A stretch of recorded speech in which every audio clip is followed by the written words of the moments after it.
clothes are killing the earth. In America, we shop on impulse and we buy clothes that are cheap and they don't last anymore. These cheap clothes have to be replaced more often because they're not sturdy. And when our clothes get holes, many of us just throw them away or we donate them instead of fixing them. In America alone, 10.5 million tons of clothes are thrown into landfills yearly. What's a contributor to this problem, you might ask? It's called fast fashion. Fast fashion is when companies produce clothes on a mass scale. For these companies, they design new items every 2 to 3 weeks to be sent out to appeal to the demand for new and trendy clothes. This creates a constant stream of new clothing items. According to Josephson, an analyst from Persuasive, the fast fashion company Zara made $19.7 billion in sales in 2014, and the competitor H&M made $20.2 billion. The owner of Zara is now the richest man in Spain, with their profits now going up 8% each year.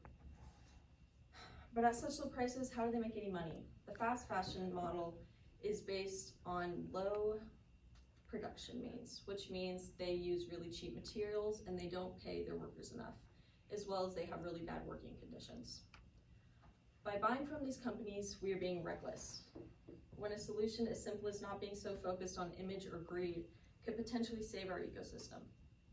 People are flawed, society is flawed, and our earth is taking the toll due to our selfishness. And I'm going to tell you how this affects all of us and what we can do to help, and why you should change your habits from buying from unsustainable companies.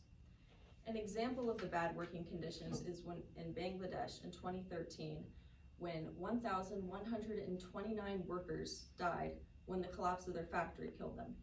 These people were getting paid $68 a month.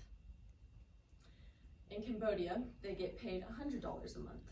There are 600,000 people working in this fashion industry there. They work 16-hour workdays. A lot of these companies will come into these underprivileged areas and tell them that they'll give them homes because they'll give them jobs. What they don't realize is once they get the jobs and they're working there, that they increase all the prices of the goods that are there, so they can't afford them anymore and they can't leave the jobs. They're forced to stay there. This industry is the second biggest polluter next to oil. A lot of the problem is their carbon emissions when they produce the synthetic fibers for the clothes and when they dye them. And they use a lot of water for this. When they use the water for this, they just throw the rest of it into the rivers, and the rivers end up back into the ocean. What's in this water? It's just a bunch of different stuff like lead and benzene and arsenic, which will kill all of the wildlife. 1.5 million liters of this water gets dumped into the rivers by the industry yearly.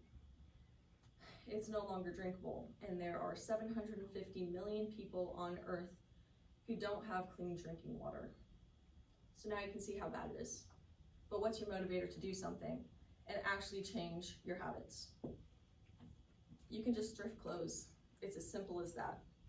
Once you thrift clothes, you're buying clothes that are already taken out of production because it's not contributing to the need for new clothes.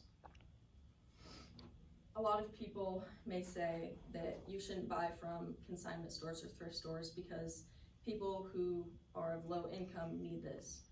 But we know from the tree hugger reports by Rosenberg that this isn't true.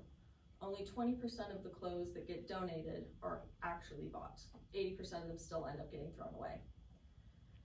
Another thing that you can do if you have a little bit more money to spend, Sharpale from Sustain Your Style says to buy clothes that come with organic fibers, which means they don't have to create synthetics like plastics or use woods like rayon to create them.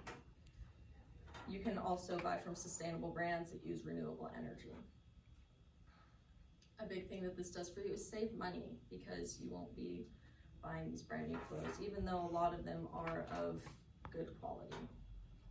And another thing it'll do is make you feel better about yourself because you know that you're doing something good and that you don't have to feel guilty when you know the bad things that come from it. And it will come to your self-realization that you're not like everybody else because you can create your own style. So it helps your individuality. If we want to make a change, the world is going to start changing for the better. Imagine, there's less degrading of the soil because we're not over-fertilizing all of our plants.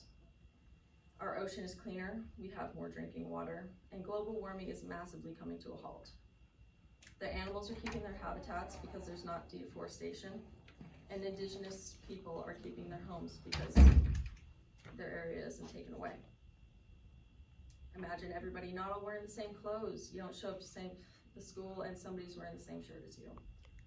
It's not really gonna happen if you shop at thrift stores because everything's kind of different. You put it together yourself. There's less corruption through these big companies because there's not so much trend following. You don't have to be like everybody else. These changes sound amazing, right?